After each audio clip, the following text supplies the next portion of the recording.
Well, I'm joined now by Yuval Noah Harari. Yuval, thank you very much indeed for joining me. I wanted to start on a personal note. I understand that you had family members at the kibbutz when these horrors were unfurling on October the 7th.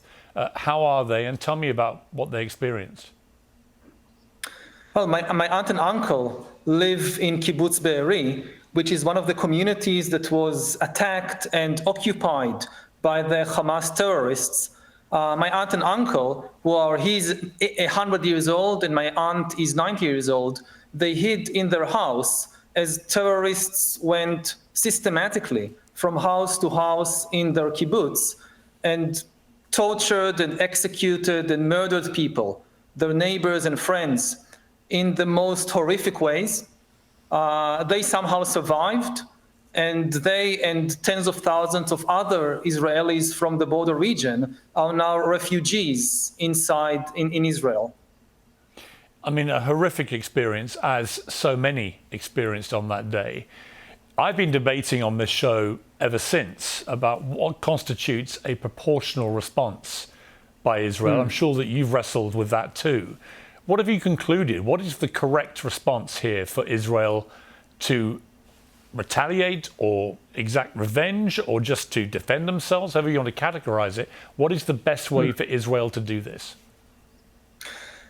I think we should avoid thinking in terms of revenge. As a historian, I know that the curse of history, the worst thing about history, is that people try to correct the past, people try to save the past, and this is impossible. You cannot go back to the past and save the people there or to prevent the past injuries. We need to look to the future. And in the present circumstances, this means that on the one hand, Israel must defend its citizens and must disarm Hamas and end the Hamas control of the Gaza Strip. Not just so that my family and tens of thousands of other Israelis could go back to living next to the Gaza Strip, but also Hamas is intentionally destroying any chance for future peace. You know, the reason this attack was launched now, the reason for the timing of the attack was that Israel was very close to signing a historical peace treaty with Saudi Arabia, which was supposed not just to normalize relations between Israel and the Arab world, but also to restart the Israeli-Palestinian peace process and to include concessions that will alleviate the suffering of millions of Palestinians in the occupied territories. And the aim of Hamas was to foil this peace treaty and to destroy any chance for peace in the future as well by committing horrible atrocities that will sow seeds of hatred in the minds of millions of people. So even those interested in peace must be in favor of disarming Hamas. At the same time, Israel should remain committed to international law and to the future chances for peace. There will not be peace just by disarming Hamas. We also need to give a future to the Palestinians in the Gaza Strip and in the West Bank, so that they can live dignified lives in their homeland. But how do you dismantle or eradicate Hamas, given they're a terror group that live amongst the civilian population? We know this. Yes. And if you need the population to come with you on this process of removing Hamas, surely what is going on at the moment is having the opposite effect. If thousands and thousands of Palestinian civilians who had nothing to do with it are being slaughtered, yes, on a daily basis, it seems, and if that escalates through a ground invasion, then surely it will have the opposite effect, won't it? I mean, you may well end up dismantling a lot of Hamas terrorists, but if you also kill tens, maybe hundreds of thousands of civilians, you are surely going to alienate those people from wanting any form of deal with anybody after this. Absolutely, and this is why Israel should be very careful about the way it operates. Israel is not a terrorist organization like Hamas. It is not aiming to kill as many civilians as possible. It is very difficult, of course, to fight a terrorist organization which is hiding inside a civilian population. Ideally, there should be a way for civilians to move out of the combat zones. Egypt, that shares a border with the Gaza Strip, should be willing to accept Palestinian civilians for the duration of the war in order to protect them. I would say that even Israel should explore the possibility of receiving at least women and children from the Gaza Strip into Israeli territory. Maybe allow the Red Cross or some other international organization to build temporary safe havens for Gazan civilians on Israeli soil for the duration of the conflict. Again, I don't know if this is feasible. I don't know exactly. This is not my expertise, but certainly if Israel wins the war against Hamas without providing for an alternative future for the Palestinian civilian population, we will only get something even worse than Hamas a few years down the line. You're a historian, as you said earlier. This has been going on now for over 70 years, this conflict. Yeah. It flares up every few years, it seems, with some new form of hideous warfare. When you chart back to the very start of all this, which many people are trying to do to try to explain how we've reached this place, was the big mistake in the first place the displacement of several 100,000 Palestinians? Well, it's very difficult in history there is always something that happened previously.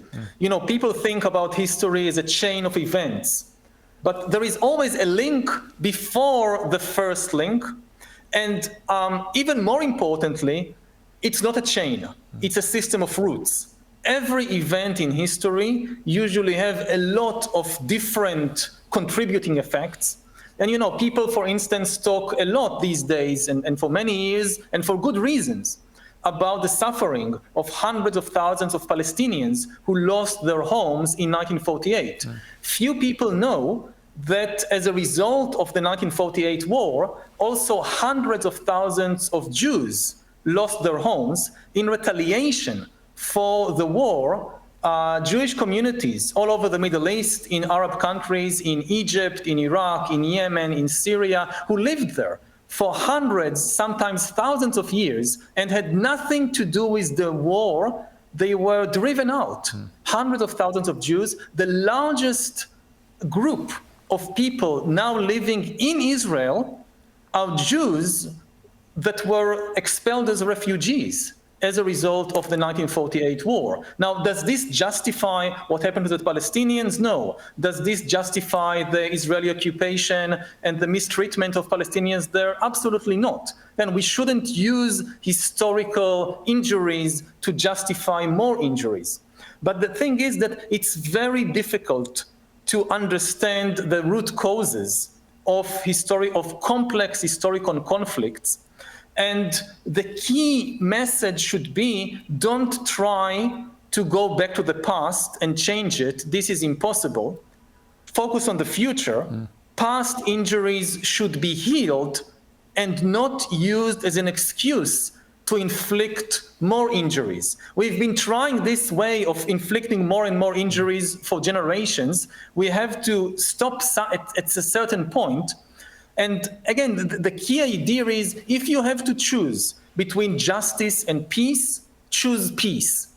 Every peace treaty in the history of the world was based on compromise. No, we need some level of justice, of course, but there is never a possibility of absolute justice. If you pursue absolute justice, you will only perpetuate war indefinitely. Most people believe there can be no peace deal with Hamas, given the appalling terror attacks of October the 7th. But many people also feel, including many Israelis I've talked to, believe there can't be any peace deal as long as Bibi Netanyahu remains in charge of Israel. Do you share that view? Do you think that, for many reasons. One, his attack earlier in the year on the judiciary, on the integrity of the Supreme Court, the social unrest that caused, the division in Israel, perhaps even distracted his defense and intelligence people away from what they should have been doing, which may have contributed to the way Hamas was able to execute this attack. For all these reasons, do you think it would be prudent for Israel to find new leadership?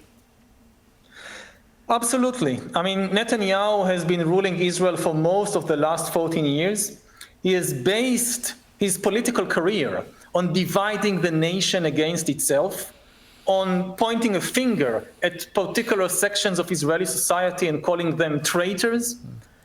He has weakened any state institution, including the security forces, that might challenge or limit his authority, as he recently tried to do to the courts and especially to the Supreme Court. And he attacked the serving elites of the country, again, calling them deep state traitors and so forth. The people who were foremost in serving the country in the security forces, in the courts, elsewhere, were labeled as traitors. The very word elite became a kind of curse word, as if there is something wrong in wanting to be foremost in service to the state. And this is the deep cause of the dysfunction of many governmental systems, not only on the day of the attack, but ever since then. Ideally, if Netanyahu really cared about the state of Israel, he should have just taken responsibility for the disaster and resigned and allowed the Israeli people to come together at this very difficult time. Alternatively, if he thinks he's the only one that can manage this crisis, then he should have said, okay, I'm calling an election in 6 months. I'm not running myself to the elections, so nobody can suspect that I'm managing this war in a particular way for my personal interests. I'm stepping down. I'm just staying for until the elections, and then I will resign and take responsibility for what has happened. He's not doing that. No, he won't even actually apologize for the failings of October the 7th on his part. Absolutely. His kind of propaganda machine is constantly blaming everybody else, the security forces, the intelligence, the protest movement, everybody but himself. He was perfectly okay for all these years. Again, at the present moment, Israelis have so many problems ahead of us, but it would have made Israel's position much stronger if at the present moment we had a different, more trustworthy, more responsible leadership. Yuval, I want to try and end, if I can, on some kind of positive note. Again, with your historian hat on, what is the best case scenario for how this now all plays out, which could potentially lead to some form of peace in the region for a conflict that's gone on for over 7 decades now?